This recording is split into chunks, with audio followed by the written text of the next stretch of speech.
So here's my mock-up of the redneck barrel boat. You can see there's 3 in series and 3 parallel. So there's 9 barrels there. It's almost 1 there if I could get that to not leak. And basically that is 1 barrel that's been cut 1 time. Well, there's a little bit of middle section that's not there. But that's basically 1 barrel. So 9, 10, say 10.5 barrels. They have about 120 pounds capacity or lift. They're 15 gallons at like 2.2 cubic feet, something like that. So around something like 120, 125, maybe 130, I don't remember, each. But that's if you went completely submersed, like to the top of the barrel. So if you want to do half a barrel, then you only get basically about 62 pounds each barrel. So roughly we got about 600 pounds of lift overall. The batteries are about 65 pounds each, so that takes up 2 of the barrels. I've got them sitting across 3 barrels, so that's should be plenty to stay above halfway. Even with the trolling motor there, it's pretty light, and some cargo. And in the front, I weigh about 200, so I'm about 3 barrels, a little more than 3 barrels. So that gives us like 3 extra barrels, like 150, 200 pounds, especially if I could get these to not leak for me and, like cargo and stuff. Anyway, you can see this is just like trash bag material, or, well, it's a little thicker than that.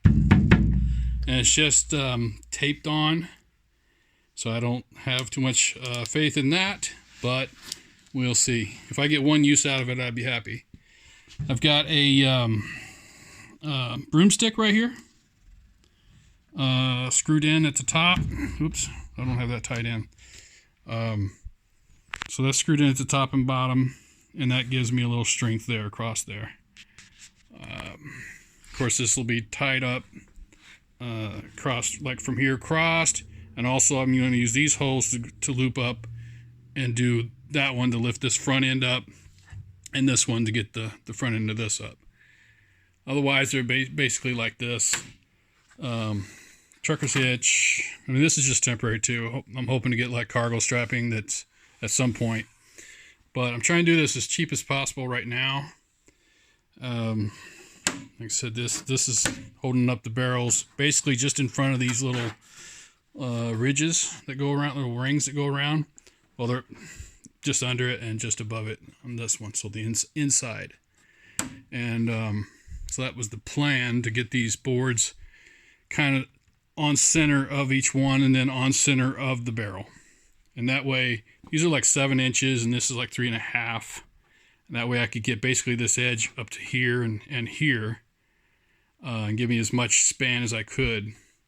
These are bamboo flooring, so they're pretty good. I didn't pave the whole thing because I didn't want to have the weight. I don't think I need it. It's plenty stable. This is a model of a CAD drawing I drew when I was in the planning stages.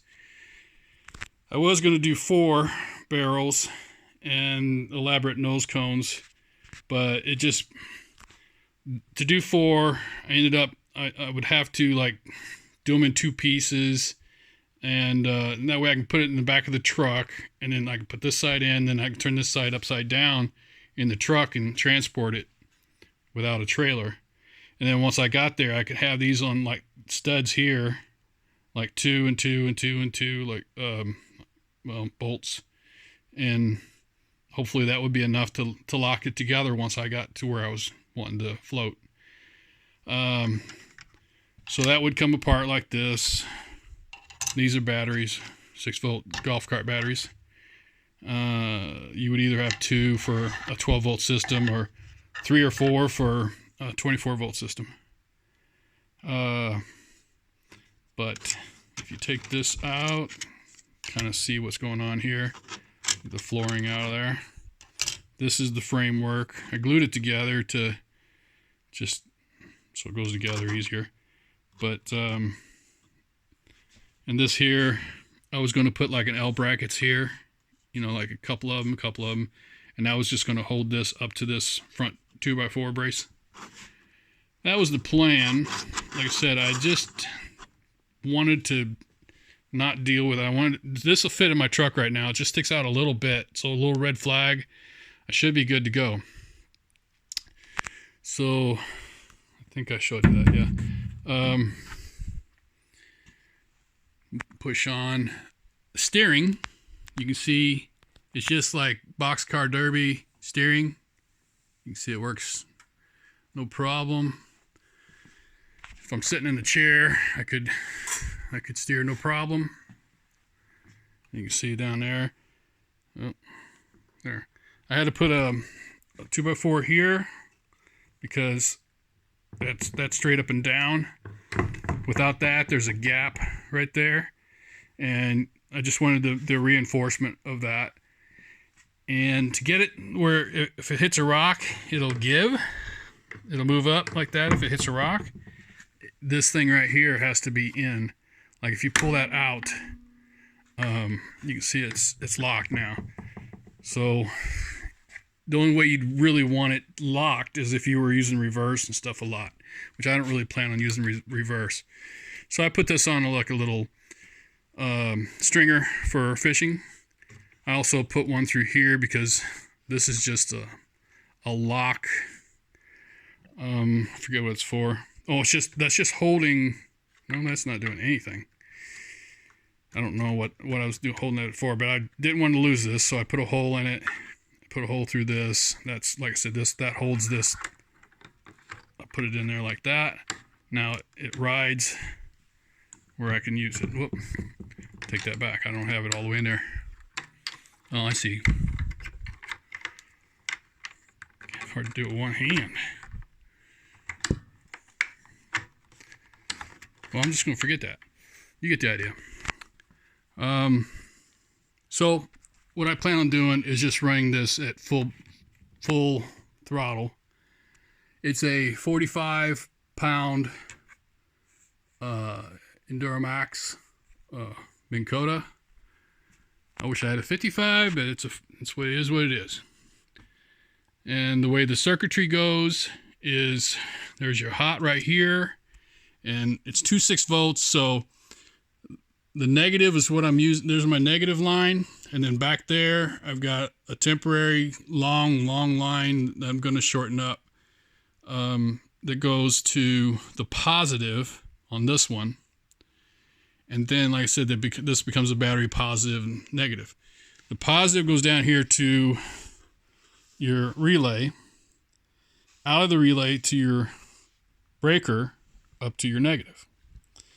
And the way the relay works is it has a coil in there, and when you energize the coil, it'll pull a disc back or something that makes the connection.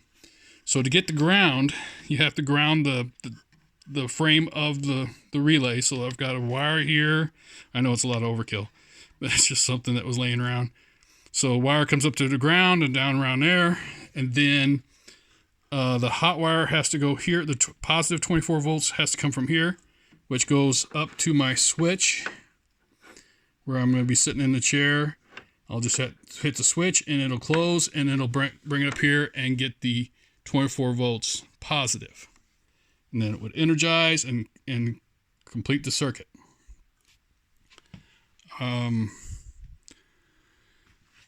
That's just a little clamp.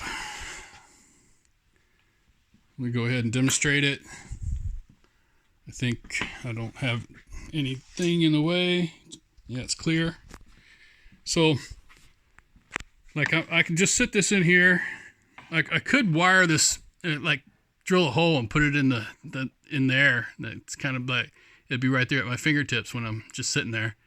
But I don't know if that's where it's going to end up, so I don't have it there yet. I just got it sitting here, and I can have this in my lap or nearby, whatever. And you just flip the switch. You hear it, I think.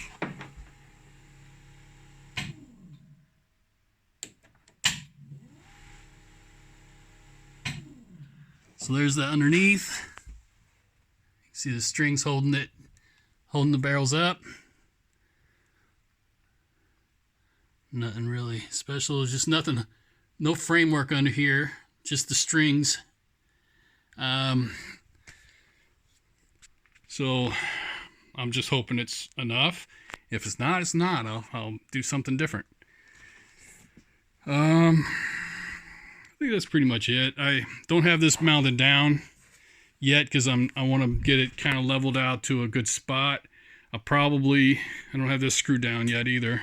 I moved this back because I wanted to put these holes in, and these were kind of covering up. So in order to get like a string over the top, I'm going to put it back here. So I haven't screwed that back down. So anyway, this could be a place where I put like the cooler. I might put the cooler right there, and that might force me to have to sit back a little further to counterbalance it. Don't know for sure. Another thing is, I'm not even sure about this. If you can see here, it's a 208 amp hour battery. They're in series, so they're 12 volts at 208 amp hours. Did I say volts before? They're 208 amp hours.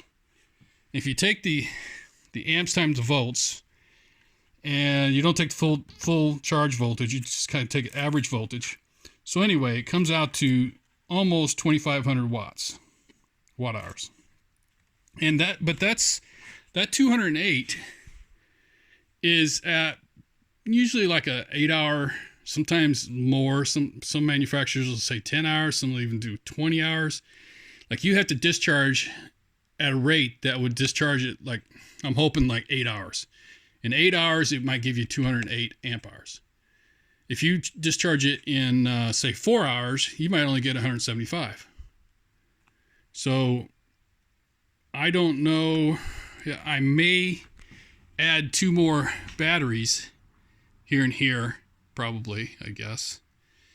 And that way, not because I need the watt hours, because if 2 more would give me 5 kilowatts, that's an awful lot. But the problem is these batteries don't like high discharge rates. You won't get full capacity out of them. So if I wanted to get a good 208 amp hours out of each one, I might have to have the extra 2 so that I have a lower amp draw, if you know what I mean. And that will, like if I had 5 kilowatts, I could draw in 8 hours. Oh, what is that? Not thinking off the top of my head. Something like 600 some watts. Is that right? I don't know. You do the math. Anyway, with only 2, I'm going to have to draw twice the number of amps. And that will make it say a 4-hour or 5-hour discharge rate. Well, it'll be a 5-hour discharge rate at 500 watts. I don't know how many watts that will use, but I'm thinking it's around 600. So you can figure this is going to be just around 4-hour discharge rate. 4 hours is not good. 8 hours is good, so twice as many batteries would give me an 8-hour discharge rate, which then might allow me to have the full 208 instead of just like most of it. So I guess that's it. Next time you see it, it'll be on the water, I hope.